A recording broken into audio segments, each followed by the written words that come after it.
Une société étrangère qui possède des fonds, ils vont utiliser les fonds qui sont disponibles dans la holding française et ils vont investir directement en Israël. Israël, comment ça marche? Vous allez adorer comprendre Israël.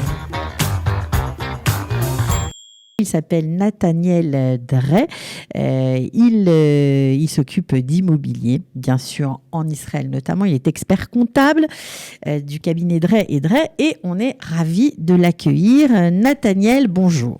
Bonjour Cathy, bonjour à tous. Alors, on a beaucoup de questions à vous poser parce qu'on se demande avec cette période voilà, un peu compliquée, est-ce qu'il est toujours opportun d'investir en Israël ? Il est toujours opportun d'investir en Israël, plus que jamais. C'est vrai que la période... Alors, plus que jamais, pourquoi ? Parce que les prix ont chuté, parce que... Il y a plusieurs facteurs. Il y a plusieurs facteurs qu'on va évidemment aborder ensemble. Évidemment, les prix aujourd'hui ont plutôt tendance à se stabiliser, voire d'être un petit peu à la baisse. Les vendeurs acceptent de faire des prix, des ristournes qu'ils n'acceptaient pas il y a quelques mois encore, parce qu'on est dans une certaine incertitude. Ça, c'est un premier facteur. Il y a un deuxième facteur également qui va concerner la baisse de la taxe d'acquisition, qui a donc été votée il y a à peu près une dizaine de jours. Donc la fameuse masse Rechicha. La masse Rechicha, qui a été la taxe d'acquisition qui a été diminuée pour les investisseurs ou pour les personnes qui ont à partir du deuxième bien immobilier. Il faut savoir qu'avant, ils payaient 8 ou 10% en fonction de la valeur. Il y avait des paliers. Aujourd'hui, ça a été rabaissé à 5%. Et le gouvernement vise à encourager, à ramener, si vous voulez, les investisseurs sur le marché immobilier en Israël. Un marché qui a, selon tous les experts, qui a quand même été assez gelé pendant même la période un petit peu avant le corona. C'était relativement calme. Pendant le corona également. Mais là, par expérience, je peux vous dire qu'il y a énormément d'opérations qui sont en train de se faire. Et le marché immobilier est en train de bien repartir. Alors, est-ce qu'il va y avoir un impact sur justement cette baisse de la taxe d'acquisition, on va dire par rapport à la hausse de l'euro, par rapport au shekel, est-ce que ça va jouer ou pas ? Alors, bon, je ne suis pas prophète, mais il faut savoir qu'aujourd'hui, le gouvernement vise à relancer le secteur de l'immobilier en Israël. Il cherche à ramener les investisseurs sur le marché, ce que cherchait à contrer Moshe Kahlon, le prédécesseur, qui avait justement mis en place cette taxe en 2015. Aujourd'hui, le nouveau ministre, le ministre Katz, a justement annulé cette augmentation de la taxe pour ramener les investisseurs. Ce qui va se passer, a priori, c'est que le marché immobilier résidentiel, après on parlera du commercial, mais le marché immobilier résidentiel va avoir une hausse de la demande. Forcément, au niveau de l'offre, on reste plus ou moins sur la même offre parce que l'État est en Israël, ce qu'on connaît, ce qui fait que forcément, une augmentation de la demande, l'offre restant la même, les prix de l'immobilier risquent d'augmenter effectivement dans les prochains mois. Alors justement, augmentation de la demande pour acheter un appartement, quand vous parlez d'immobilier résidentiel, c'est ça. Est-ce que c'est le moment d'acheter ? Lorsqu'on vit peut-être depuis longtemps en Israël, on a beaucoup hésité, on ne sait pas, est-ce que... Je pense que c'est le moment d'acheter. C'est pas un peu dangereux si les situations sont précaires ? Tout d'abord, il faut savoir que si vous parlez d'acheter un appartement, il faut vérifier si c'est un premier appartement ou si c'est pour un investissement. Si c'est un premier appartement, c'est toujours bon d'acheter, il ne faut pas rester en location. La location, c'est une perte d'argent. Pour de l'investissement résidentiel aujourd'hui, les rentabilités en Israël ne sont pas très importante, on parle entre 2,4 et 2,7% dans les grandes villes. Cela dit, le marché fiscal, la solution fiscale en Israël sur justement la déclaration des revenus immobiliers locatifs est très intéressante. Dans la majorité des cas, on ne va pas payer d'impôts, on va en parler un petit peu plus tard, mais aujourd'hui le rendement est, on va dire, à peu près entre 2,7 et 3% sur un marché qui n'a presque pas de risque parce qu'il y aura toujours de la demande pour l'immobilier résidentiel en Israël. Donc mon conseil, s'il y a des opportunités, ne pas se jeter sur tout ce qui bouge, sur pas tout ce qui existe, notamment ne pas forcément aller dans les villes à risque, mais en tout cas dans les villes où la demande restera toujours très forte, Jérusalem, Tel Aviv, Netanya, Hadera, pourtant, on dit que c'est beaucoup plus intéressant vu on va dire la rapidité des changements du marché en Israël et le dynamisme du marché. On dit que c'est intéressant justement d'acheter dans des endroits moins demandés parce que forcément un jour ça va monter. Les petites villes vont être les premières impactées en cas de crise ou en cas de deuxième vague. Okay. D'accord ? Donc il y aura moins de demandes. Cela dit, aujourd'hui, le travail peut se faire à distance. Les gens la Corona nous l'a prouvé. Les gens peuvent travailler depuis leur domicile. Donc, c'est vrai, peut-être qu'il va y avoir une demande un petit peu plus importante sur les villes en périphérie. Mais pour les investisseurs qui veulent des investissements Du sûr. du sûr, voilà, du solide, il faut rester dans les grandes villes et essayer de trouver des opportunités. Les petites villes sont intéressantes pour faire des plus-values, c'est-à-dire acheter maintenant sur plan ou alors des biens qui sont livrés vraiment dans peu de temps, essayer d'attendre 1 an, 2 ans de les mettre en location et ensuite, évidemment, de les mettre à la revente où là, il va y avoir une plus-value qui sera intéressante. Ok, alors vous parliez des avantages fiscaux. Est-ce qu'on peut en savoir un peu plus? Alors là, pour l'instant, on va parler du marché résidentiel. Le marché résidentiel en Israël, pour pouvoir déclarer les revenus locatifs, il y a typiquement 3 types de formules. La première formule, c'est l'exonération si l'ensemble des loyers perçus par la personne est inférieur à 5 100 shekels. D'accord ? Donc c'est l'ensemble des appartements qui sont possédés par la personne. Au total, il faut que le loyer de tous les appartements soit inférieur à 5 100 shekels. Si c'est le cas, c'est entièrement exonéré. Il n'y a même pas besoin de le déclarer. D'accord ? Ok. Ça, c'est la première formule. Si l'ensemble de vos loyers dépasse 5 100 shekels, à ce moment-là, vous avez 2 options.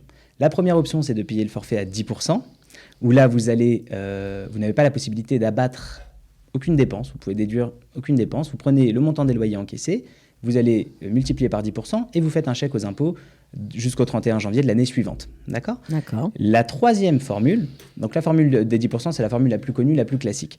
La troisième formule, c'est la formule au forfait réel. Et cette formule est un peu moins connue par les francophones, même par les professionnels.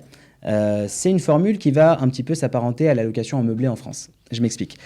Quand on va louer un appartement, quand on est propriétaire, on a certainement parfois des dépenses qui vont être liées à l'entretien de l'appartement. Il peut y avoir des réparations, l'entretien, les intérêts sur la mashkenta par exemple. Parfois, vous avez des contrats où la arnona, l'électricité, etc. restent à la charge du propriétaire. Tout ça, c'est des frais qu'on peut déduire. Ça, c'est les frais les plus communs. Vous avez également l'amortissement du bien en lui-même, l'amortissement des murs. Il faut savoir qu'en Israël, vous pouvez amortir 2,7% de la valeur de l'achat de l'appartement tous les ans. Ce qui veut dire que si on parle d'une rentabilité locative qui est située entre 2,4 et 2,7%, juste l'amortissement vous permet de vous retrouver en situation de déficit fiscal. Donc, il n'y a pas d'impôt quand on ne gagne pas d'argent. Et les personnes qui vont payer le forfait à 10%... Ça, c'est un petit truc à savoir. Ça, c'est une petite astuce. Petite astuce et ne pas payer importante. 10% direct, parce que dans 99% des cas, et c'est vérifié, on peut se retrouver à ne pas payer. La bonne nouvelle également, c'est qu'on peut revenir sur les années précédentes si besoin. C'est rétroactif. Et on peut aller faire des demandes. Si vous avez payé 10% pendant 4, 5 ans, les 5 dernières années, on peut aller faire une demande pour aller chercher, récupérer cet impôt. Je pense qu'en cette période où c'est un petit peu difficile pour tout le monde au niveau économique, ça peut être intéressant d'activer ces leviers. Ok, alors ça c'était effectivement intéressant et important d'en parler. Maintenant, je pense à tous ceux qui ne peuvent plus venir en Israël vu la conjoncture, mais qui aimeraient finalement investir. Et je pense notamment aux sociétés donc, qui ne sont pas israéliennes et qui se disent pourquoi pas prendre des participations dans d'autres sociétés ou investir dans de l'immobilier. Est-ce que ça marche et dans quelles conditions ? Alors, ça marche parfaitement. Il faut savoir que le système juridique et fiscal en Israël est parfaitement adapté à ça. Une société étrangère peut investir en Israël. Elle peut le faire soit en direct en achetant un bien, soit en créant une filiale israélienne qui sera détenue donc à 100% par la société française ou étrangère. Et c'est la société israélienne qui va donc opérer avec le bien. Le régime fiscal qui s'applique, c'est le régime du forfait réel. On ne peut pas choisir le forfait à 10% par contre quand on est en société. Okay. Il y a une petite exception, mais on ne va pas rentrer dans le détail technique. Mais donc l'intérêt, c'est une société étrangère qui possède des fonds. Au lieu de les distribuer en dividendes à l'actionnaire qui veut faire sa alia ou qui veut préparer sa alia future, il vaut mieux qu'il utilise sa société. Il ne paye pas l'impôt sur le dividende. Là, je parle. Allez-y, c'est ça qui est intéressant. Les gens peuvent le comprendre. Ils ne vont pas payer l'impôt sur le dividende de la distribution de la holding française vers eux-mêmes. Ils vont utiliser les fonds qui sont disponibles dans la holding française et ils vont investir directement en Israël. Donc, on économise, on décale l'impôt sur le dividende et on peut avoir un pouvoir d'achat beaucoup plus important. Et c'est ce dont je vous parlais tout à l'heure, c'est la relance de la demande va également passer par là. La taxe d'acquisition, les sociétés étaient obligées de payer 8% ou 10%. Aujourd'hui, on leur propose de payer 5%. Ça va augmenter sensiblement la demande. La demande, forcément. Des acteurs. Et les banques aujourd'hui, même les banques israéliennes, commencent à comprendre et à savoir travailler avec les sociétés étrangères. On accompagne beaucoup de sociétés en ce sens. Et aujourd'hui, les banques sont réceptives et vont permettre un financement d'un bien situé en Israël à une société généralement israélienne, mais qui peut être détenue à 100% par une filiale, par une ça, holding ça, française. c'est assez nouveau, on va dire.